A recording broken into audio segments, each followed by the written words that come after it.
गोया ये दुआ सिखा करके अल्लाह के नबी आपको ये मैसेज दे रहे हैं, ये पैगाम दे रहे हैं, ऐ मेरी उम्मत के लोगों, जब तुम बिस्तर पे सोने जाते हो तो ये भी एक तरीके की मौत है। जब तुम सो जाते हो एक अलग दुनिया में चले जाते हो, तुम्हारा अपनी रियल लाइफ से फिर कोई ताल्लुक नहीं होता। तुम पीरगंज के गांव में सो रहे हो और ख्वाब में तुम दिल्ली की सैर कर रहे हो। तुम अपने बिस्तर पे सो रहे हो और ख्वाब में तुम मक्का और मदीना की जियारत कर रहे हो। तुम एक अलग दुनिया में हो। ऐ मेरी उम्मत के लोगों, ऐसा ही मरने के बाद भी तुम्हारे साथ होगा। तुम्हारी बॉडी तो कब्र के अंदर होगी, लेकिन तुम किसी और दुनिया में रहोगे, जिस दुनिया को कुरान और हदीस के अंदर बरज़ख कहा गया है। बरज़ख का मतलब आप समझते हैं? कभी रोड पर आपने देखा होगा, रोड पर एक तरफ की रोड को दूसरी तरफ की रोड से अलग करने के लिए एक डिवाइडर लगाया जाता है। उसी को अरबी में, उसी डिवाइडर को या उसी बैरियर को अरबी में बरज़ख कहते हैं। गोया जब इंसान मर जाता है, कब्र में चला जाता है, अब उसकी जिंदगी और हमारी जिंदगी के बीच में एक बैरियर आ गया। हमें नहीं मालूम कि उसकी कब्र में उसके साथ क्या हो रहा है, अच्छा हो रहा है या बुरा हो रहा है। बड़ी देर कर दी मेहरबान।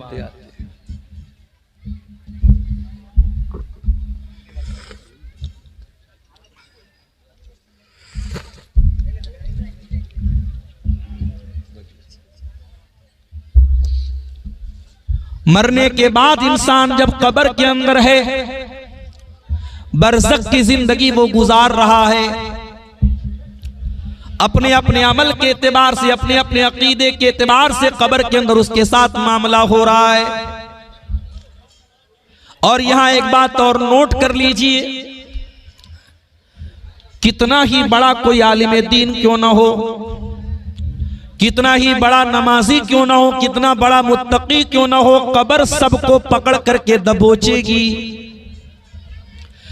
जब इंसान मरने के बाद कब्र में जाएगा, एक मर्तबा कब्र सबको पकड़ेगी, एक मर्तबा कब्र सबके ऊपर टाइट होगी।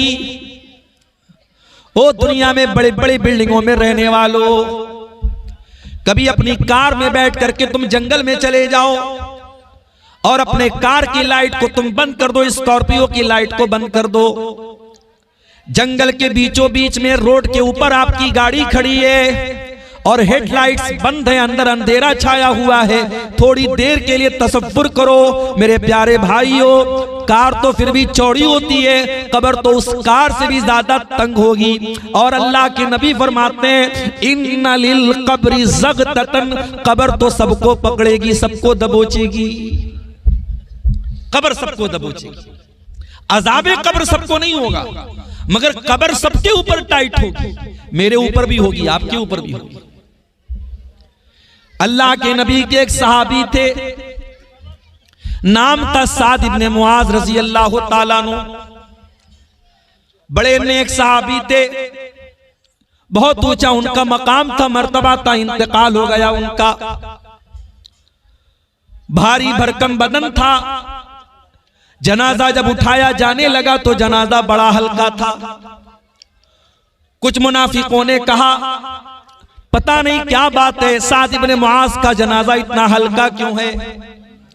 अल्लाह के प्यारे नबी ने फरमाया, इन्ना लहू हमलतन गैरुकुम, ऐ मेरे सहाबा, साद इब्ने मुआज के जनाजे में फरिश्ते भी शामिल है। 70,000 फरिश्ते उनके जनाजे में शामिल थे।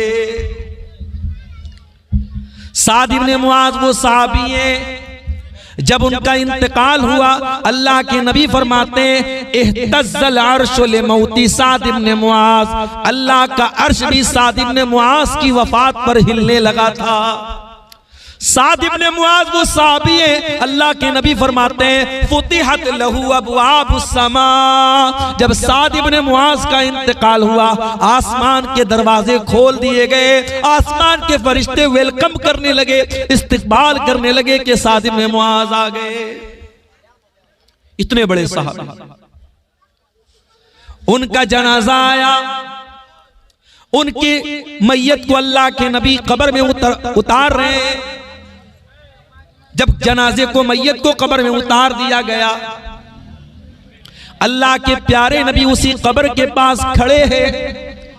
अचानक आपका चेहरा बदल गया, आपके चेहरे की रंगत बदल गई, आपके चेहरे पर खौफ आ गया, डर आ गया। आपने 3 मर्तबा फरमाया सुभान अल्लाह, सुभान अल्लाह, सुभान अल्लाह, और 3 मर्तबा आपने फरमाया अल्लाहु अकबर, अल्लाहु अकबर, अल्लाहु अकबर।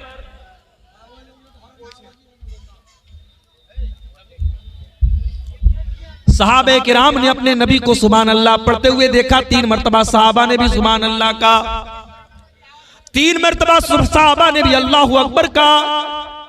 उसके बाद सहाबा ने पूछा अल्लाह के नबी क्या बात है, आप तस्बीह क्यों पढ़ रहे हैं, आप तकबीर क्यों पढ़ रहे हैं? आपने फरमाया तज़ायक़ला साहिबिकुम अल कब्र, ऐ मेरे सहाबा, साद इब्ने मुआज की मैयत को जब कब्र में उतारा गया, उनकी कब्र उनके ऊपर टाइट हो गई, उनकी कब्र उनके ऊपर तंग हो गई। मैंने अल्लाह से दुआ की, अल्लाह ने उनकी कब्र को कुशादा कर दिया। और ऐ मेरे सहाबा, इन्ना लिल कब्रि ज़ग़ततन, कब्र सबको पकड़ेगी, कब्र सबको दबोचेगी। लौ नजा मिन्हु आदुन, अगर कोई कब्र के पकड़ने से अगर बच जाता, लनजा साद इब्ने मुआज, तो साद इब्ने मुआज बच जाते।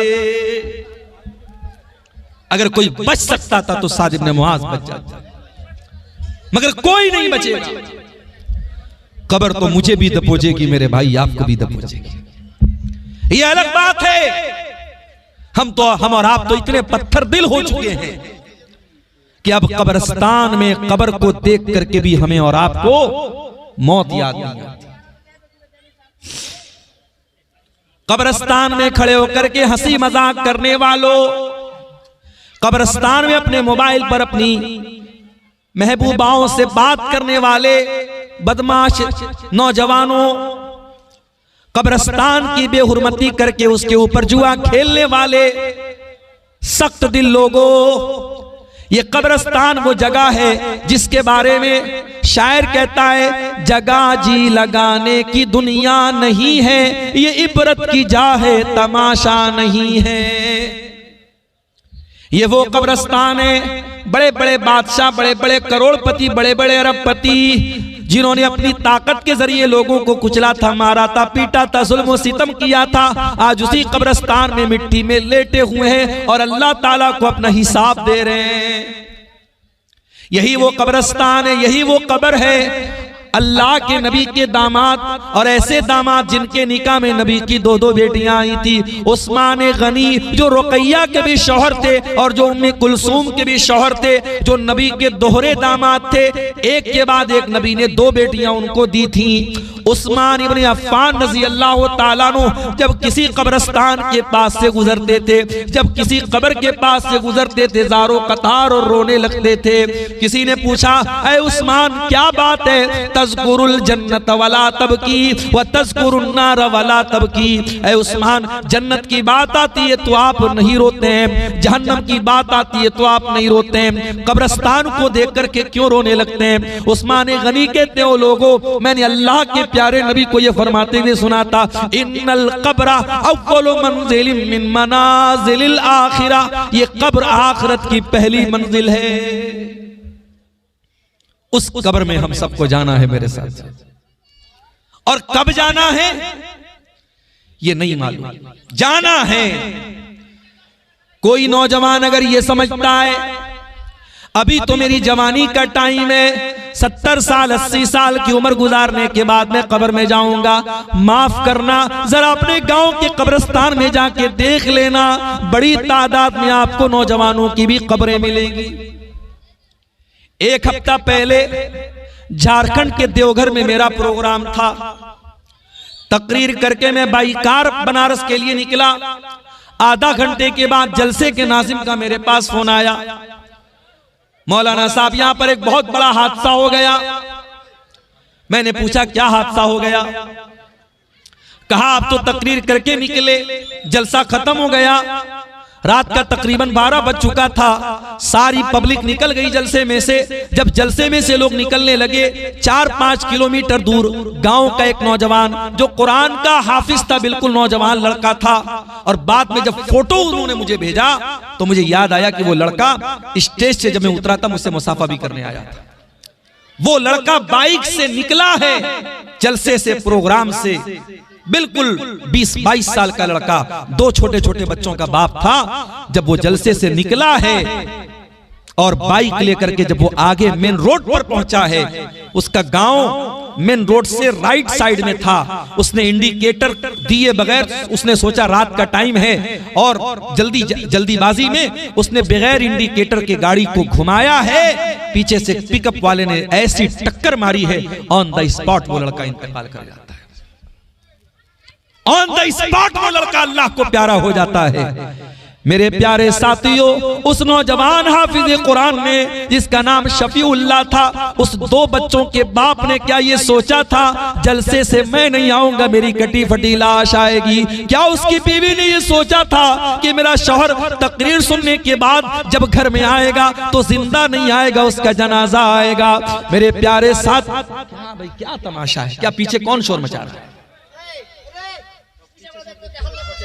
देखो देखो बाजा बजा, एक से एक जाहिल लोग।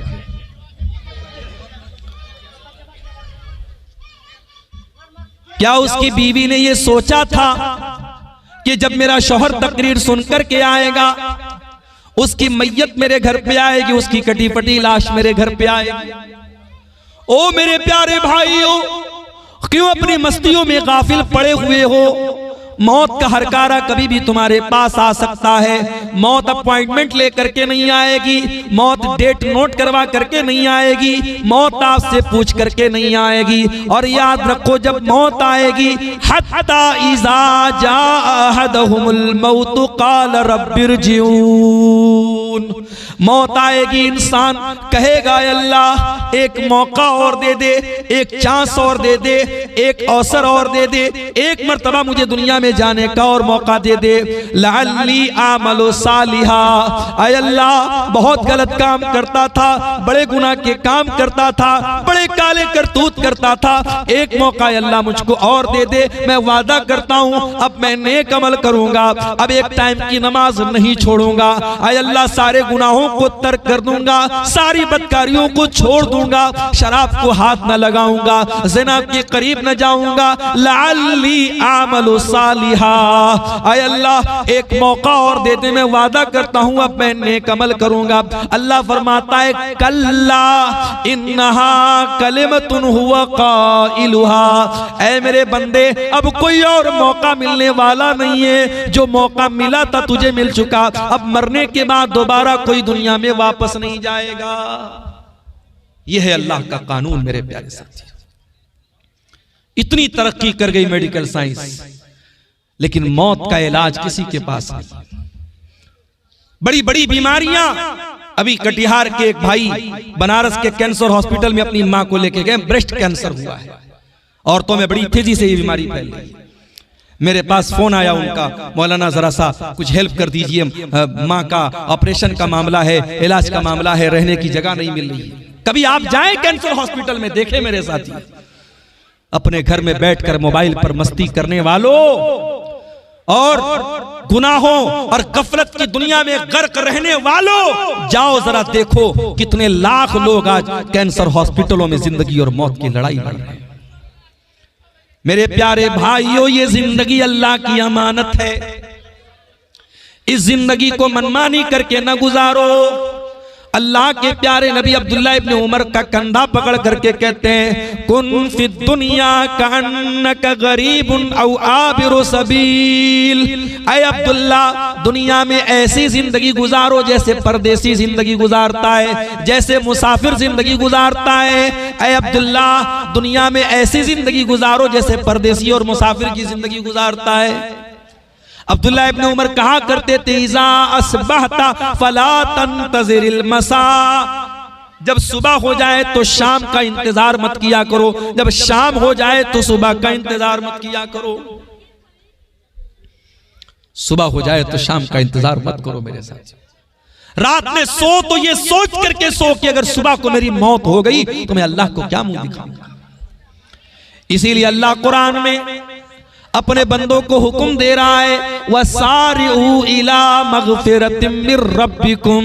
ऐ अपने नौकरी के लिए भागने वालों, ऐ दुकान के लिए दौड़ने वालों, ऐ अपने काम धंधे के लिए दौड़ने वालों, वसारिऊ इला मगफिरतिम मिर रब्बिकुम। अपने रब की मगफिरत को पाने के लिए भी तो जल्दी करो, अपने रब की जन्नत को पाने के लिए भी तो जल्दी करो। व जन्नतिन अर्जुहस समावातु वल अर्जु। उस जन्नत को पाने की तड़प अपने अंदर पैदा करो जिस जन्नत की चौड़ाई आसमानों और जमीन के बराबर है। उइद्दत लिल मुत्तकीन। और जो जन्नत अल्लाह ताला ने मुत्तकी लोगों के लिए तैयार करके रखी है। दुनिया को जन्नत मत बनाओ मेरे भाई, दुनिया जन्नत नहीं बन सकती।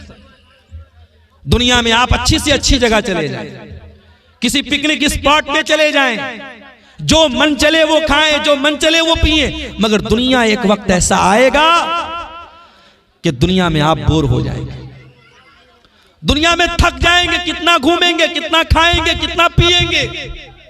दुनिया की खूबसूरती पर नाश करने वालों, कितने दिनों तक खूबसूरती पर नाश करोगे। बॉलीवुड की हीरोइनें आती हैं, जब जवान होती हैं, जब प्रेस कॉन्फ्रेंस में आती हैं, मीडिया वाले हर एंगल से उनका फोटो लेते हैं। और एक वक्त ऐसा आता है, बॉलीवुड की वही हीरोइन जब बूढ़ी हो जाती है तो कुत्ता भी उसको पूछने वाला नहीं। ये खूबसूरती, ये जवानी, दुनिया की हर चीज फना हो जाएगी मेरे साथ। जन्नती जन्नत में जाएंगे। अल्लाह के नबी फरमाते हैं कि उनकी जवानी कभी खत्म नहीं होगी, उनकी खूबसूरती कभी बर्बाद न होगी। जन्नत में उनको न कोई थकावट होगी, न बोरियत होगी।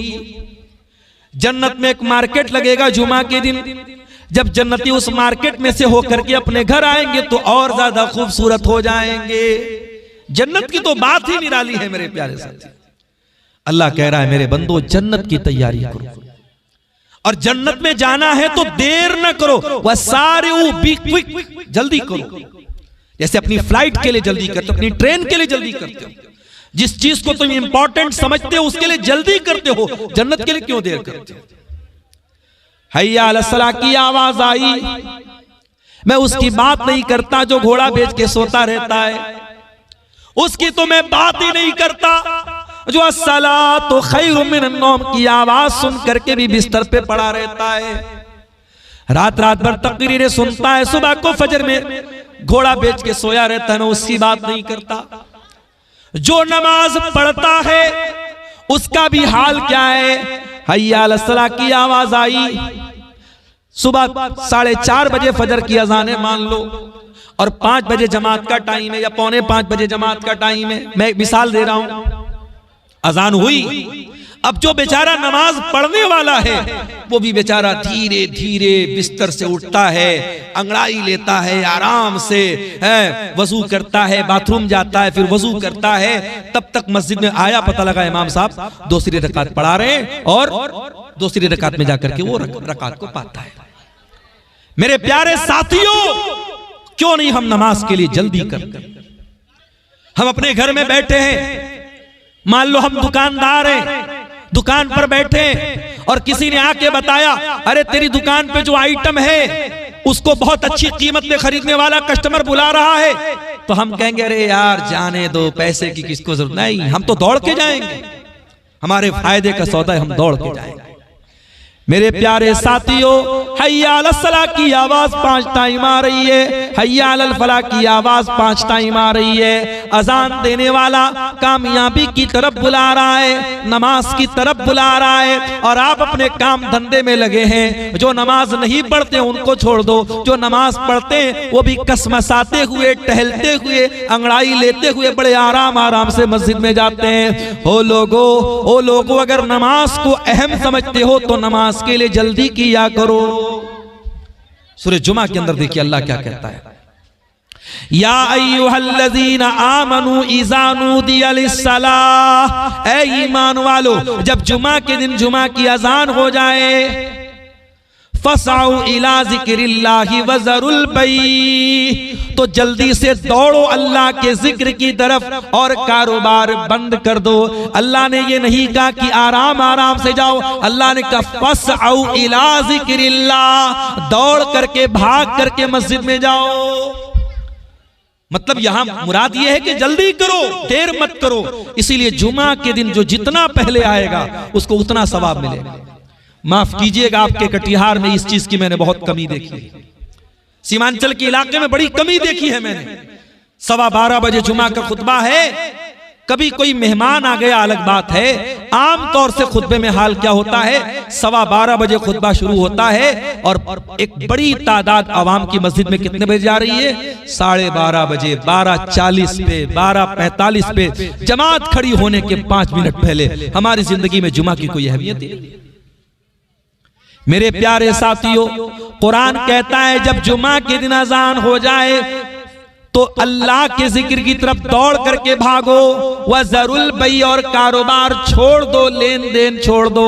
ज़ालिकुम खैरुल लकुम इन कुंतुम तालमून, यही तुम्हारे हक में बेहतर है अगर तुम समझो। फ़ैज़ा क़ुज़ियतिस सलातु फंतशिरू फिल अर्ज़ि वब्तगू मिन फ़ज़लिल्लाह, और जब जुमा की नमाज खत्म हो जाए तो फिर से अपने मार्केट में चले जाओ, अपने काम धंधे में लग जाओ और जमीन में फैल करके अल्लाह की रोजी तलाश करो। ये है इस्लाम। इस्लाम नमाज पढ़ने का भी हुक्म दे रहा है और नमाज खत्म हो गई तो कारोबार करने का भी हुक्म दे रहा है। इस्लाम घर में बैठ करके घंटा बजाने की तालीम नहीं देता है, माफ कीजिएगा। इस्लाम की तालीम नहीं है ये कि जाओ और किसी नदी में जाके डुबकी लगाओ तुम्हारे पाप धुल जाएंगे, माफ कीजिएगा, ये इस्लाम की तालीम नहीं। इस्लाम में आपको कपड़ा पहनने का हुक्म दिया गया है, नंगा रहना पागलपन की अलामत है। इस्लाम में नंगा रहने को इबादत करार नहीं दिया गया। कभी आपने गौर किया, दुनिया के दूसरे मज़ाहिब में कोई नंगा है और नंगा रहने को वो अपने लिए इज्जत समझ रहा है। नंगा इंसान है, मर्द नंगा है, शर्मगा नजर आ रही है, औरतें आकर के हाथ जोड़ रही हैं, सजदा कर रही हैं उसके आगे। ये गंदगी, ये मजाक इस्लाम में नहीं है मेरे प्यारे साथियों। इस्लाम बड़ा ही साफ सुथरा मज़हब है। इस्लाम आपको निकाह करने का भी हुक्म देता है। इस्लाम ये नहीं कहता कि बीवी बच्चों को छोड़ करके कुटिया बना लो, जंगल में चले जाओ। ये ढोंग है, ये पाखंड है, ये नाटकबाजी है। इस्लाम इससे बरी है। इस्लाम ये कहता है कि निकाह भी करो, बीवी का भी हक अदा करो, बच्चों का भी हक अदा करो और अल्लाह का भी हक अदा करो। हमारे नबी ने 9 बीवियों को साथ में रखा, हमसे तो एक नहीं रखी जाती। एक बीवी वाले बेचारे परेशान हैं, आए दिन मेरे पास मसला आता रहता है, मौलवी साहब बीवी का फोन आ रहा है, शौहर ने ये बोल दिया, कभी शौहर का फोन आ रहा है, बीवी ने ये हरकत कर दी, आज मियां बीवी में नहीं पटरी खा रही। 9 बीवियों को नबी ने रखा, सबका हक अदा किया। मेरे प्यारे साथियों, इस्लाम वो दीन है, प्यारा दीन है, हम इस इस्लाम के मानने वाले हैं।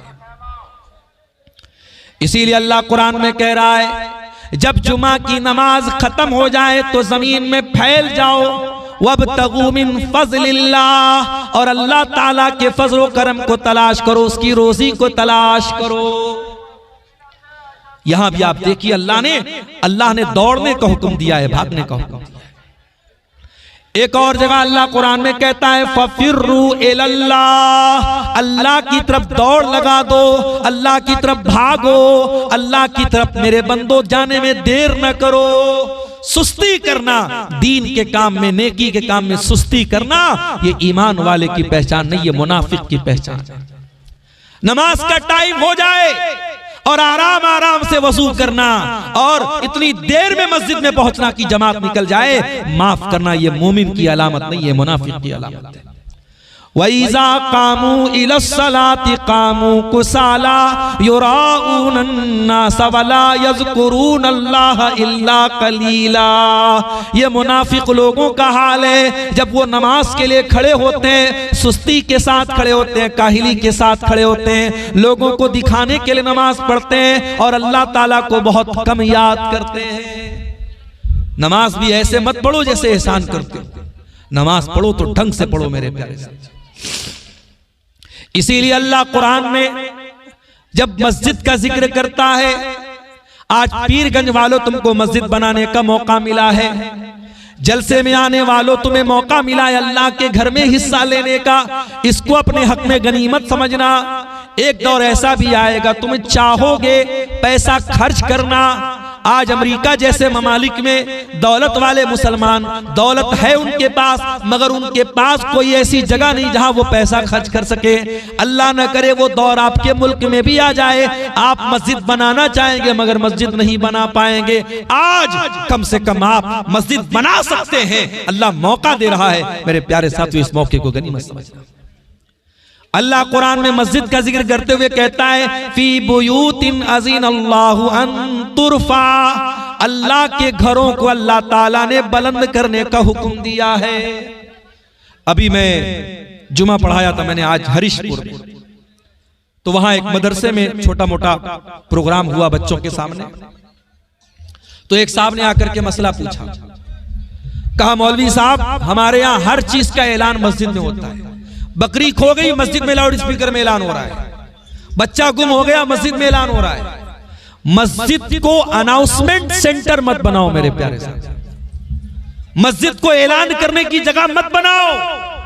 नबी ने बद्दुआ की है कि अगर कोई आकर के मस्जिद में ऐलान करता है मेरा सामान खो गया, अल्लाह के नबी ने फरमाया उसका सामान न मिले जो मस्जिद में आके ऐलान करता है। मस्जिद अल्लाह के जिक्र की जगह है, उसको कारोबार की जगह, उसको ऐलान की जगह मत बनाओ मेरे प्यारे साथी। अल्लाह कह रहा है फी बुयूतिन अज़ीनल्लाहु अन तुरफा, मस्जिद वो घर है अल्लाह ताला का जिसको अल्लाह ने बुलंद करने का हुक्म दिया है।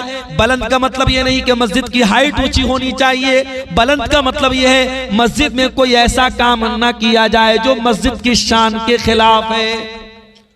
अरे कच्चा प्याज और कच्चा लहसुन खा करके भी मस्जिद में आने से मना किया गया है।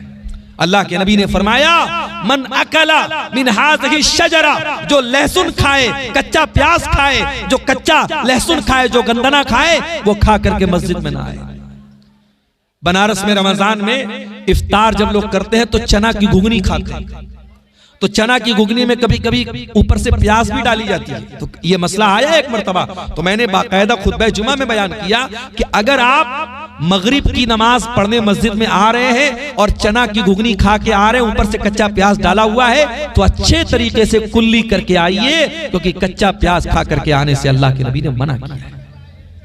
और गौर करो, जब कच्चा प्याज खा करके मस्जिद में आना मना है, तो बीड़ी पीने वाला, सिगरेट पीने वाला, गुटखा खाने वाला और गुलमंजन करने वाला जिसके मुंह से उस चीज की महक आती है, समझो वो कितनी तकलीफ पहुंचाता है। अल्लाह के नबी ने फरमाया कि कच्चे प्याज और कच्चे लहसुन की महक से फरिश्तों को तकलीफ होती है। अगर प्याज और लहसुन की महक से फरिश्तों को तकलीफ होती है तो माफ कीजिएगा, आपके गुटखा से, आपकी खैनी से, आपकी बीड़ी से और आपके सिगरेट से भी फरिश्तों को तकलीफ पहुंचती है। अज़ीनल्लाहु अन तुरफा, मस्जिद को अल्लाह ताला ने बुलंद करने का हुक्म दिया है। वयुज़कर फ़ीहा इस्मुहु, और मस्जिद में अल्लाह ताला ने अपना नाम लेने का हुक्म दिया है।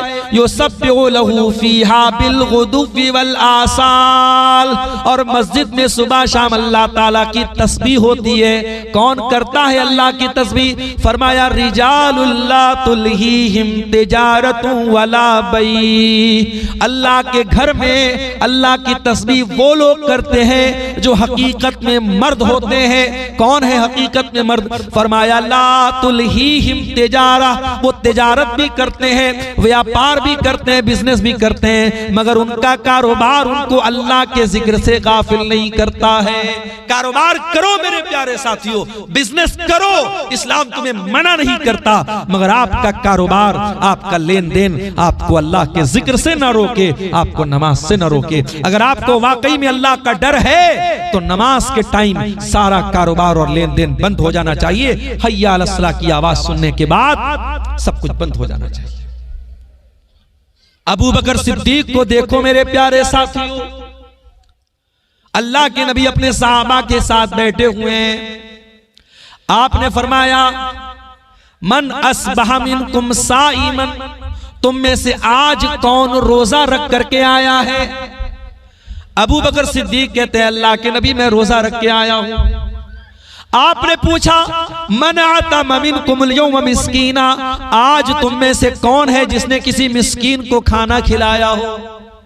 हजरत अबू बकर ने कहा अल्लाह के नबी मैंने एक मिस्कीन को खाना भी खिलाया है।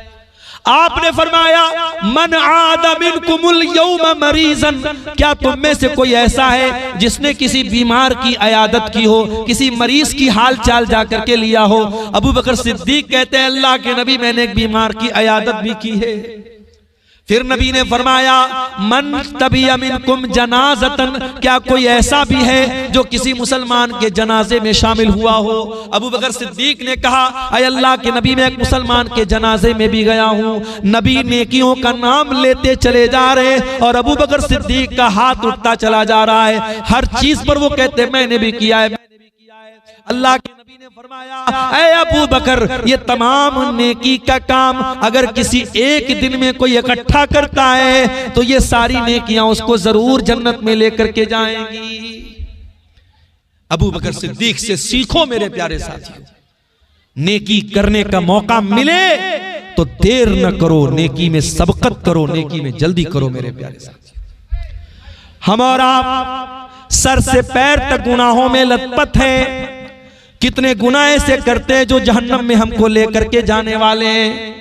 हमको अगर ये बताया गया कि सदका खैरात करने से अगर जहन्नम से बच सकते हैं तो हमें सदका खैरात करने में देर नहीं करनी चाहिए। हमको अगर बताया गया कि तौबा करने से जहन्नम से बच सकते हो तो तौबा करने में हमको देर नहीं करना चाहिए। अगर हमको बताया गया इन्नल हसनात युज़हिबन सय्यात, नेकी करो, नेकी करने से तुम्हारे पाप माफ हो जाएंगे, तुम्हारे गुनाह माफ हो जाएंगे, तो हमें नेकी करने में देर नहीं करनी चाहिए मेरे प्यारे साथियों। अल्लाह कहता, अल्लाह के नबी फरमाते हैं इत्तकुन्नार, जहन्नम से बचो वलौ बिशिक्कि तमरा, अगरचे अल्लाह की राह में खजूर का एक टुकड़ा ही दे करके बच सकते हो। जहन्नम से अपने दामन को बचाओ मेरे प्यारे साथी। गज़वे तबूक का मौका याद कीजिए, अल्लाह के प्यारे नबी अपने सहाबा से चंदे की अपील कर रहे हैं। ये चंदा मांगने का सिलसिला कोई नया नहीं है, नबी सहाबा से चंदा मांगा है। दीन का काम हर दौर में चंदे से हुआ है, सदका खैरात से हुआ है। अल्लाह के प्यारे नबी ने सहाबा से अपील की कि हमें रोमियों से लड़ने जाना है, मदीना से 700 किलोमीटर का सफर तय करना है। ऐ मेरे सहाबा आगे बढ़ो और इस कार्य खैर में हिस्सा लो, इस नेकी के काम में हिस्सा लो, जो हिस्सा लेगा मैं जन्नत की गारंटी देता हूं। सहाबे किराम, उनमें गरीब भी थे, उनमें मजदूर भी थे, उसमें थोड़े से जौ की मजदूरी पर काम करने वाले मजदूर भी थे, उनमें करोड़पति लोग भी थे। सहाबे किराम अपनी अपनी कैपेसिटी के एतबार से, अपनी अपनी ताकत के एतबार से चंदा लाए। कुछ सहाबा ऐसे भी थे जो मजदूरी करते थे, जितना कुआं खोदते थे रोज पानी पी जाते थे। उनके दिल में भी ख्याल आया, नबी ने चंदे की अपील की, हमें भी कार्य खैर में हिस्सा लेना चाहिए। उन सहाबे किराम ने नाइट ड्यूटी में काम किया, नाइट शिफ्ट में काम किया, और जो एक्स्ट्रा मजदूरी मिली ला करके अल्लाह के नबी को ला करके दे दिया। हजरत उमर फारूक कहते हैं मेरे दिल में हमेशा इस बात का मलाल रहता था, जब भी नेकी का मामला आता है अबू बकर आगे निकल जाते, मैं पीछे रह जाता हूं। आज मैं आगे निकलूंगा, अबू बकर पीछे रह जाएंगे। उमर फारूक अपने घर आते हैं, अपने घर के सारे सामान को इकट्ठा करते हैं और आधा माल घर में छोड़ते हैं और आधे माल को पैक करके बोरे में भर करके अल्लाह के नबी के पास लाते हैं। नबी अकरम के सामने ला करके वो बोरा रखते हैं। नबी अकरम सवाल करते हैं, माँ अब कई तल अहलिक, ऐ उमर घर वालों के लिए क्या छोड़ के आए हो? हजरत उमर कहते हैं, अल्लाह के नबी घर वालों के लिए आधा छोड़ के आया हूं, आधा लेके आया हूं। घर वालों की आप टेंशन मत लीजिए, मैं आधा छोड़ के आया हूं। उमर फारूक मन ही मन बड़े खुश हो रहे हैं कि आज तो नेकी के मामले में मैं आगे निकल गया। थोड़ी देर के बाद अबू बकर सिद्दीक भी आते हैं, वो भी अपने घर का माल लेकर के आए, अपने घर का सामान लेके आए, रुपया पैसा लेकर के आए, कपड़ा लत्ता लेकर के आए हैं, बोरा भर के लेके आए, बोरा ला के रख देते हैं। अल्लाह के नबी उनसे भी सवाल करते हैं, माँ अब कई तल अहलिक, ऐ अबू बकर घर वालों के लिए क्या छोड़ के आए हो? अबू बकर जवाब देते हैं, अब कई तो लहुमुल्लाह व रसूलहू, ऐ अल्लाह के नबी मैं अपने घर में झाड़ू लगा के आया हूँ, सब साफ करके आया हूँ, कुछ भी घर में नहीं छोड़ा है। ऐ अल्लाह के नबी आज अल्लाह के दीन को मेरे माल की जरूरत है, मैं अपने बच्चों के लिए माल बचा के क्या करूंगा, अपने घर वालों के लिए माल बचा के क्या करूंगा। आज अल्लाह के दीन को मेरे माल की जरूरत है। ऐ अल्लाह के नबी मैं अपना सब कुछ लेके आया हूँ और घर वालों को अल्लाह और उसके रसूल के नाम पे छोड़ के आया हूं। उमर फारूक रोने लगे मेरे प्यारे साथी। उमर फारूक की आंखों से आंसू बहने लगे और कहा कि ऐ अबू बकर वल्लाही ला उसाबिकुका अबदा, ऐ अबू बकर उमर तेरा कभी मुकाबला नहीं कर सकता, उमर तेरे मकाम तक कभी नहीं पहुंच सकता। ऐ पीरगंज के गयूर नौजवानों, ऐ मेरी प्यारी माओ बहनों, जरा सबक सीखो साहबे किराम से, जरा नेकी के कामों में बढ़ चढ़ करके हिस्सा लिया करो, जरा आखिरत की तैयारी में आगे बढ़ा करो, जल्दी किया करो, देर न किया करो। उसी गज़वे तबूक के मौके पर एक और मंजर भी हमको देखने में आता है। मेरी नजरें बराबर घड़ी की सुई की तरफ जा रही हैं, 10 बजने वाला है, मुझे निकलना भी है। मैं बड़े अदब के साथ आपसे कुरान और हदीस की रोशनी में यह अपील भी कर रहा हूँ, मस्जिद का मामला है, मैं चंदा करने वाला मौलवी नहीं हूँ, मेरे बाद मौलाना ज़ुहैर साहब भी आएंगे और उलमा भी आएंगे, वो चंदे करेंगे, वो आपसे अपने खास अंदाज में चंदा मांगेंगे। मेरे प्यारे साथियों, ये अल्लाह के घर का मामला है, इसमें देर न करना। जरा सहाबे किराम का जज्बा तो देखो मेरे प्यारे भाइयों। गज़वे तबूक का मौका था, इस्लाम की अजीबो गरीब लड़ाई है, तबूक का मौका है। अल्लाह के नबी के सहाबा में कुछ गरीब सहाबा थे, वो अल्लाह के नबी के पास आते हैं, अय अल्लाह के नबी हम भी आपके साथ गज़वे तबूक में जाना चाहते हैं, हमें भी अपने साथ लेकर के चलिए। आपने फरमाया कि ऐ मेरे सहाबा, मेरे पास सवारी का इंतजाम नहीं है, अगर आपके पास सवारी है तो आप चलिए, शौक से चलिए, लेकिन सवारी नहीं है तो मैं माजरत चाहता हूं, मैं आपको लेके नहीं जा सकता। यानी इतनी गुर्बत। आज तो हमारे पास लोग मसला पूछते हैं, मौलवी साहब लोन पर गाड़ी ले सकते हैं कि नहीं ले सकते, फाइनेंस पर गाड़ी ले सकते हैं कि नहीं ले सकते। अरे कौन सी मजबूरी है तेरे साथ कि तू लोन पर गाड़ी नहीं लेगा तो मर जाएगा। सहाबे किराम के पास सवारी नहीं थी, जंग के मैदान में जाना है, सवारी नहीं है, नबी ने कहा मैं लेके नहीं जा सकता तुम्हें। सहाबे किराम भूखे मर गए, मगर सूद और ब्याज को अपने घर में आने नहीं दिया, और मुसलमान आज सूद का पैसा गटागट खा रहा है। मेरे प्यारे भाइयों, जब नबी ने अपने सहाबा को जवाब दे दिया मैं आप लोगों को लेके नहीं जा सकता, सहाबे किराम गरीब थे, उनके पास सवारी का इंतजाम नहीं था, वो पलट करके जाने लगे। जब जाने लगे तो आंखों से कुछ आंसू छलकने लगे, आंखों से कुछ आंसू बहने लगे। नबी के सामने नहीं रोए, पलट करके रोए कि नबी देख न ले कि हम रो रहे हैं। लेकिन अल्लाह ताला सातों आसमान के ऊपर उनके आंसुओं को देख भी रहा है और उनके आंसुओं को कुरान में बयान भी कर रहा है। अल्लाह कुरान के 10वें पारे के आखिर में फरमाता है वला अलल्लज़ीना अतौ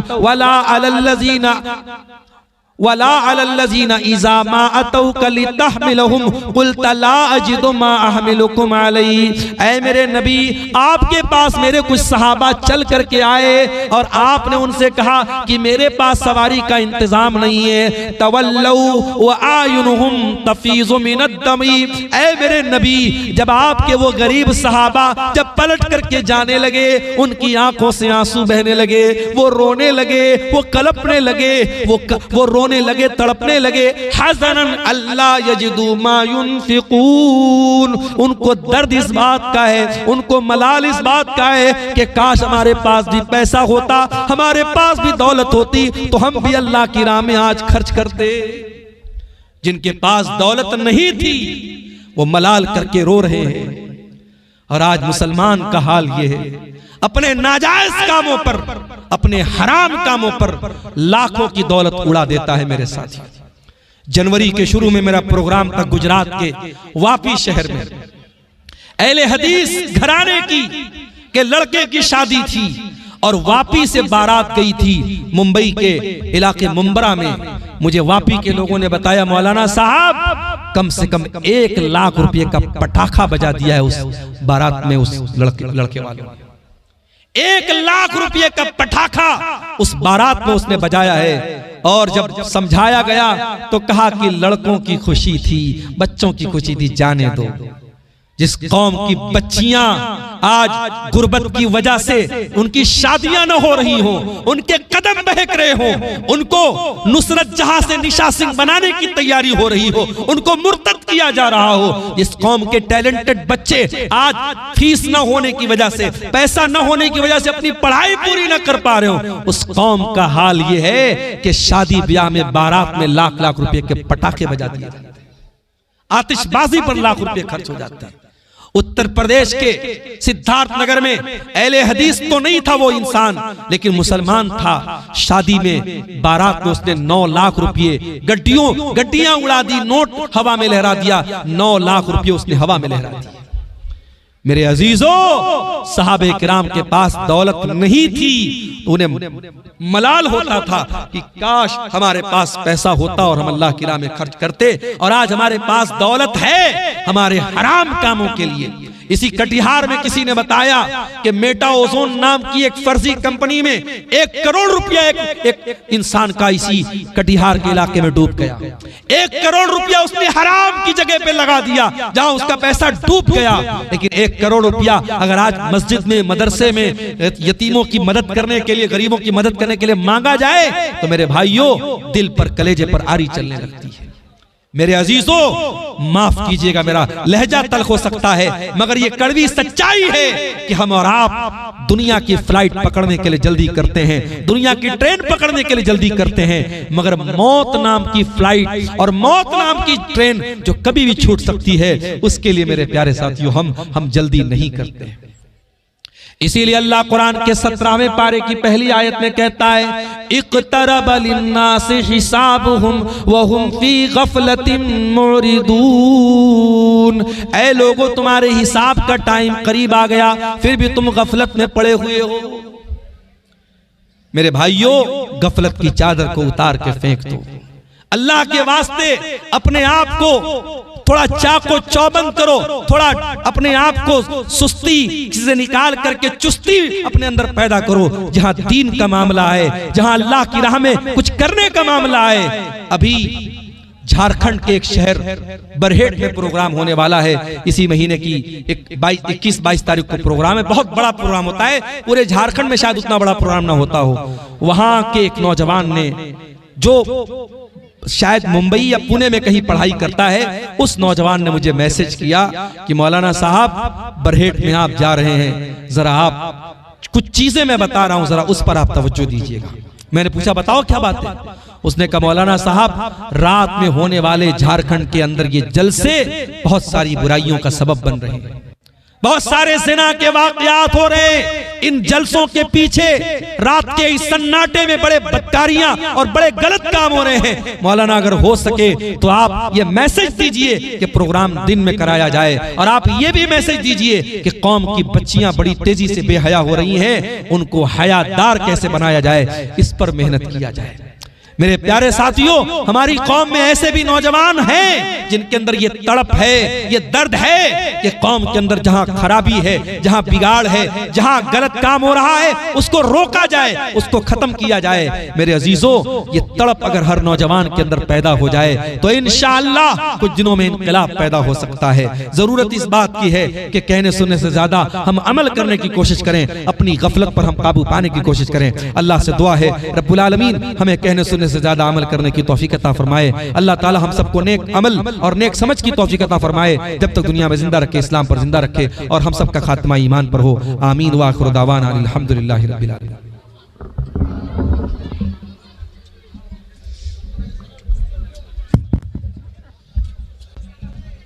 हाफिज शराफत अली से गुजारिश है कि आप एक गजल पढ़ें।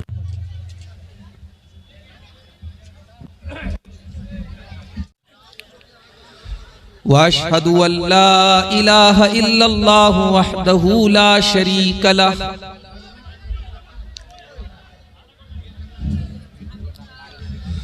वअशहदु अन्ना मुहम्मदन अब्दुहु व रसूलुहु। या अय्युहल्लज़ीना आमनुत्तकुल्लाहा हक़्क़ तुक़ातिही वला तमूतुन्न इल्ला व अंतुम मुस्लिमून। या अय्युहन्नासुत्तक़ू रब्बकुमुल्लज़ी ख़लक़कुम मिन नफ्सिन वाहिदह वख़लक़ मिन्हा ज़ौजहा वबत्त मिन्हुमा रिजालन कसीरन व निसाअ वत्तक़ुल्लाहल्लज़ी तसाअलून बिही वल अरहाम इन्नल्लाहा काना अलैकुम रक़ीबा।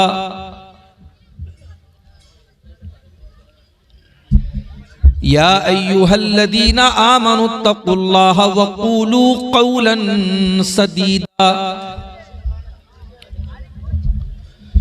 युस्लिह लकुम अमालकुम व यग़फिर लकुम ज़ुनूबकुम व मन युतिइल्लाह व रसूलहु फ़क़द फ़ाज़ फ़ौज़न अज़ीमा। अम्मा बअद फ़इन्न ख़ैरल हदीथ किताबुल्लाह व ख़ैरल हदी हदी मुहम्मदिन सल्लल्लाहु अलैहि वसल्लम व शर्रल उमूरि मुहदतातुहा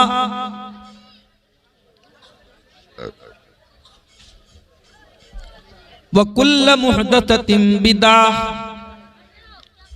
वकुल्ल बिदअतिन ज़लालह वकुल्ल ज़लालतिन फिन्नार।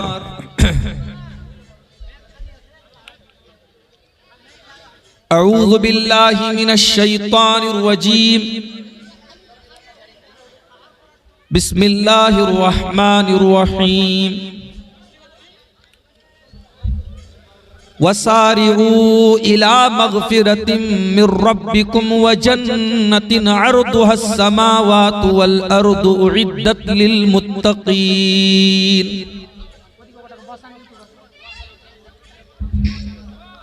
वक़ाल तआला फ़ी मक़ामिन आख़र इक़्तरब लिन्नासि हिसाबुहुम व हुम फ़ी ग़फ़लतिन मुअरिदून।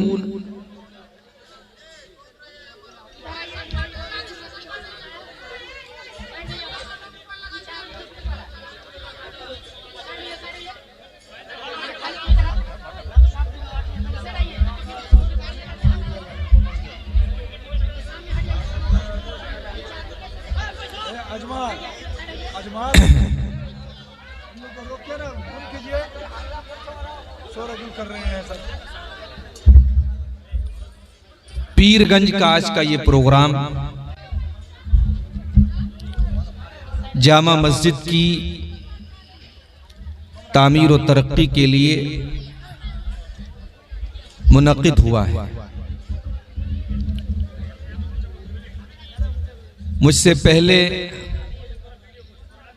बंगला जुबान में एक आलिम दीन आपके सामने अल्लाह के घर के लिए ताउन की अपील कर रहे थे। बहुत सारे लोगों ने इस कार्य खैर में हिस्सा लिया है और बहुत से लोग अभी भी बाकी हैं। जिन भाइयों ने अभी तक आगे बढ़कर जन्नत में अपनी रजिस्ट्री नहीं करवाई, क्योंकि हम जानते हैं मस्जिद में ताउन करना समझो जन्नत में रजिस्ट्री कराना है। तो जो लोग इस कार्य खैर से अभी तक पीछे हैं, मैं बड़े अदब से उनसे गुजारिश करता हूं कि आप आगे बढ़ें। मेरे पास वक्त बहुत महदूद है। तकरीर के आखिर में आप हजरात आगे बढ़कर के जो भी इस मस्जिद के लिए ताउन करना चाहें करें। अल्लाह ताला आप सबकी रोजी रोटी में, माल में बरकत अता फरमाए और आपकी नेकियों को कबूल फरमाए। मेरे भाइयों, दुनिया में इंसान जिस चीज को अहमियत देता है उस काम में इंसान जल्दी करता है। मिसाल के तौर पर अगर आपको फ्लाइट पकड़नी है या ट्रेन पकड़नी है और आपको यह मालूम है कि ट्रेन इतने बजे कटिहार स्टेशन छोड़ देगी या फ्लाइट इतने बजे बागडोगरा एयरपोर्ट से या पटना एयरपोर्ट से रवाना हो जाएगी और आपके पास वक्त महदूद है और वो फ्लाइट आपकी बड़ी कीमती है, आपको जहां जाना है, जिस मंजिल पर जाना है, अगर वो फ्लाइट छूट गई या वो ट्रेन छूट गई तो आपका सारे सफर की तरतीब आपकी खराब हो सकती है। तो आप क्या करेंगे? जाहिर है कि अगर हमारे पास टाइम कम है, फ्लाइट के छूटने का वक्त हो रहा है, तो हम एक एक मिनट को बहुत ही कीमती समझेंगे। इसको इंग्लिश में बोलते हैं टाइम को यूटिलाइज करेंगे, समय का सदुपयोग करेंगे, वक्त का सही इस्तेमाल करेंगे। मेरे भाइयों, दुनिया की फ्लाइट अगर छूटेगी तो ज्यादा से ज्यादा यह होगा कि आपका 8,000 का 10,000 का टिकट बर्बाद होगा। दुनिया की ट्रेन अगर छूटेगी तो ज्यादा से ज्यादा यह होगा कि आपको दिल्ली कल पहुंचना था, परसों पहुंचे। लेकिन एक सफर ऐसा है जो हम सबको करना है और उस सफर में ट्रेन कब छूटेगी हम नहीं जानते। हो सकता है कल ही हमारा सफर आखिरत शुरू हो जाए। हम जब रात में बिस्तर पे सोते हैं, अल्लाह के नबी ने हमें एक दुआ सिखाई, अल्लाहुम्मा बिस्मिका अमूतु व अहया। ऐ अल्लाह, मैं तेरे नाम से मरता हूं और तेरे नाम से जीता हूं। कभी आपने इस दुआ पर गौर किया? भाई आप मर तो नहीं रहे, आप तो सोने जा रहे हैं। बिस्तर पे सोने जा रहे हो और आपको दुआ क्या सिखाई जा रही है? अल्लाहुम्मा बिस्मिका अमूतु व अहया। ऐ अल्लाह, मैं तेरे नाम से मर रहा हूं और तेरे नाम से जी रहा हूं। और सुबह जब बिस्तर से आप उठते हैं तो क्या पढ़ते हैं?